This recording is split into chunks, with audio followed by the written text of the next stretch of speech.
Hi guys, so today I'm doing The Power of Habit.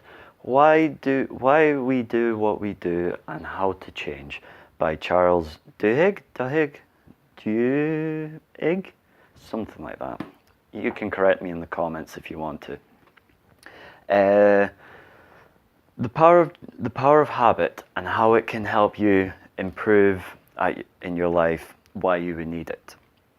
So, a lot of people always say that either their forthcomings or shortcomings in life are all because of habits.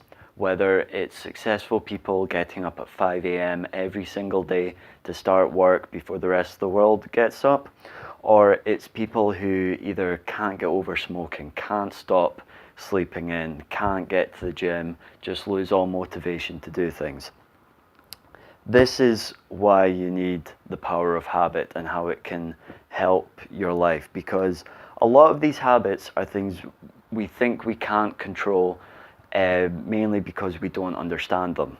So once you understand a problem, that's you halfway to resolving it. That's the first steps you need to take. So what is a habit? A habit is a routine that we do unconsciously for so long that if we do try to stop it, we just seem not able to. That's because we've been doing it, done the same thing for years, and all of a sudden we're trying to tell our minds and our bodies, right, I don't want to do this for the next, I don't know, couple of weeks.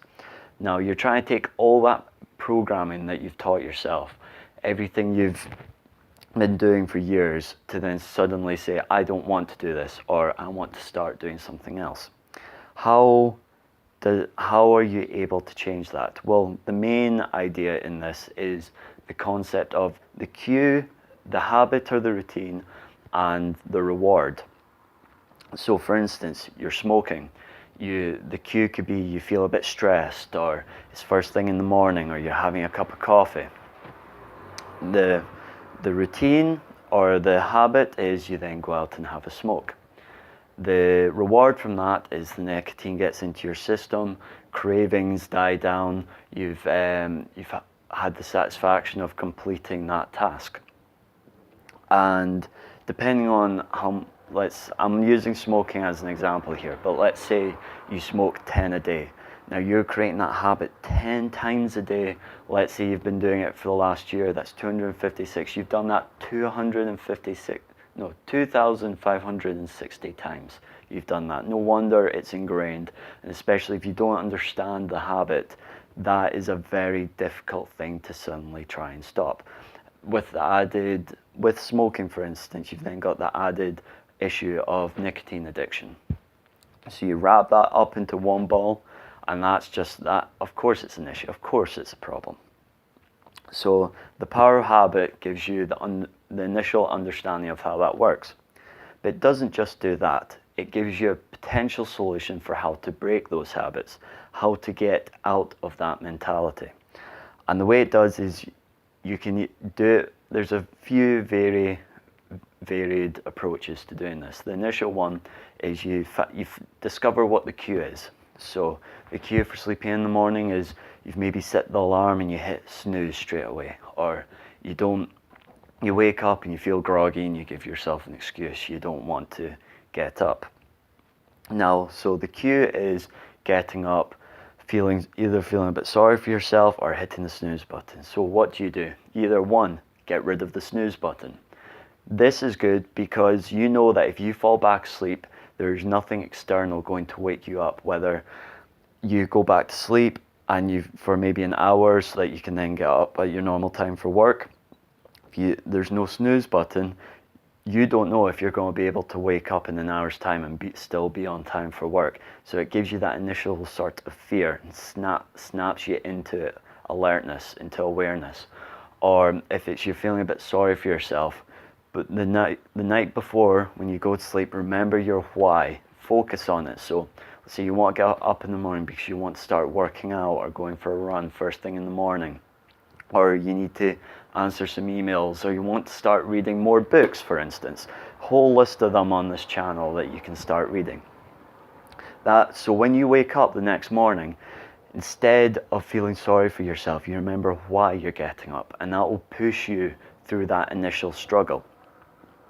So you keep doing that, you keep forcing, so you remember your why, and you get rid of the cue, which could either be feeling sorry for yourself or that snooze button, and it should help you to improve. So then once you're up, you're now creating a new routine of, you get up, you remember your why, you get up, you do your thing. The reward is you've physically been doing something, rather than the reward is of getting an extra hour sleep. The reward is I've gone for a workout, I've got the endorphins in my system, or I've answered a couple of emails. I'm already on track for today before everyone else has woken up.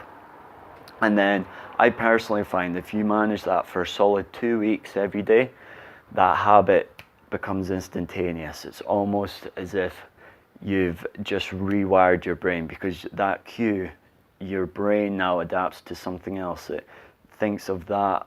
When you do that cue, it thinks of something else rather than your old approach. So now when your alarm goes off, your brain doesn't go, I want to sleep, I want to snooze. Your brain goes, right, I'm up, I need to get going for the day. Another approach to this, if you're finding it really difficult, is if you're not brave enough to get rid of that snooze button, is when you wake up in the morning, open your eyes and stay there open for 5 seconds. And 5 to 50 seconds. Let's say 5 seconds or a minute, depending on how much time you need to wake your brain up. And usually I find personally that in that time, even if it's just 5 deep breaths, by the end of that 5 deep breaths, my brain is actually woken up, because remember, your nerves have got cold during the night. That's why you sometimes feel not quite aware when you wake up, not quite awake initially, because your nerves are cold. So you need to give them time to warm up, to readjust to being up and about again. And usually that's enough for me to go from, I just want to go back to sleep, to, right, I might as well get up, let's get to the gym. Right, so the second one, that's dealing with the cue. The second one is the routine. So you've dealt with the cue to create the routine. The second one is the routine. So if you're not able, say that there's not necessarily a specific cue that you can find that adjusts that routine, try removing that cue altogether. If it's something you still need to do every day, you don't need to be doing every day. So it's maybe, say, like drinking a coffee makes you want to go smoke. Just stop drinking coffee. I know it's a bit more harsh than changing the cue for something else, but it's another way to look at it. So if you're not drinking coffee, you don't get that cue to then feel like, I need some nicotine, or I need to go out for a smoke, because having a smoke and a coffee is quite nice for some people, I guess. So you get rid of that cue, you don't have that habit. And then that's it. The only issue with this one is that it's very easy to break. So the second you go and let's say it's a couple months down the line, you're feeling a bit knackered, then you have a coffee, all of a sudden, what are you doing? You're smoking again. So although not great long term, for the short term, just to get you stop doing that routine, it's a very good way of doing it. And vice versa. If you want to be able to start doing something, give yourself a cue that gets you started, whether it's, let's say, an alarm at, 3 o'clock every afternoon. When that alarm goes off, you give yourself 15 minutes to work on yourself, or to go for a walk, or you use that alarm in the morning. Maybe you didn't use one before, you hit that alarm so you're waking up half an hour earlier to get you used to waking up earlier. So the trick is, now that you know there's a cue, a routine, and a reward, is you just break each individual part down. So if you want to learn a new language, for instance, the cue could be, maybe you can't find enough time to do it, but you know there's a 15-minute slot just after you get home before dinner's ready. You create an alarm with a reminder, so it reminds you that at that point every day you've got 15 minutes to do that. Then your routine is, you get out, whether it's French, German, Spanish, whatever, you get out your book, maybe it's Duolingo, some sort of app you're using, or just listening to a French podcast or foreign language podcast. You get that on, do your 15 minutes, and then the reward is you've done it. Yay. You feel good because you've progressed, you've started to develop, you're doing something positive for yourself.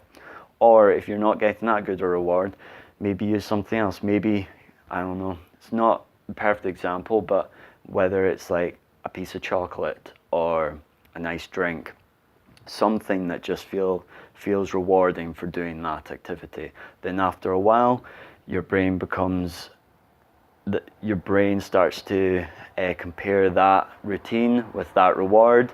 You like chocolate, you like doing that task. So every time you think of that task, your brain's also thinking about how happy it feels when you have chocolate. Maybe try and look for some other examples, because obviously if you're just eating chocolate every time you do something well, you've created another habit of eating too much junk food. So pick your battles wisely. Pick your tasks properly, think it through. But I would definitely pick this up if there's anything you're wanting to quit or anything you're wanting to improve at, because when it comes to improving your life, knowledge is power, really. That's all there is to it. So even if it's not something you can necessarily use firsthand, it's still interesting to know, or to note maybe when you get more senior in a career and you've got someone below you who's very good at their work, but there's just one or two things that they just can't seem to control about themselves. This could be something good for a bit of management material when you're managing your associates. So I would definitely pick this up, have a read, see what you feel, and if you like the book, mention it in the comments. If there's anything you feel like it misses out, or anything to add, or maybe a book that complements this, leave it down in the comments. I'd love to see it, give it a read, see what it's about. Cheers.